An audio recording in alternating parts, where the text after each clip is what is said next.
আমাদের পিটিশনের পক্ষ থেকে Bangladesh police regulation of Bengal যেটি রয়েছে সেটির বিভিন্ন প্রভিশন দেখালাম যে একমাত্র এক্সট্রিম সিচুয়েশনে যেই তারা লাইভ গুলি, যেটাকে আমরা বলি তাজা বুলেট মারতে পারবে। তার আগে অনেকগুলো পদ্ধতি রয়েছে। আমাদের একদম প্রথম যে বক্তব্যটা সেটা হচ্ছে যে মানব প্রাণগুলো যাচ্ছে সেগুলোকে এখানেই থামানো যাক, আর যাতে একটিও রক্ত না পড়ে, আর এক ফোঁটা রক্তও যেন না পড়ে। পুলিশ তাদের অন্যান্য যেসব প্রসিডিওর আছে পিআরবি অনুযায়ী সবকটাকে যেন ফলো করে তারপরে তারা যেন তাদের দায়িত্ব পালন করে।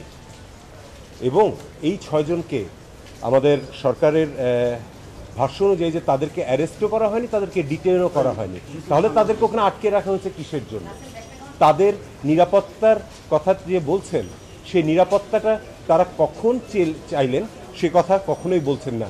তারা গতকালকে আমাদের মামলা ফাইল করার পরে তাদের পরিবারের সাথে দেখা করতে দিয়েছেন, সেটা বারবার বলছেন যে পরিবার বলছে ভালো আছে, পরিবার বলছে ভালো আছে।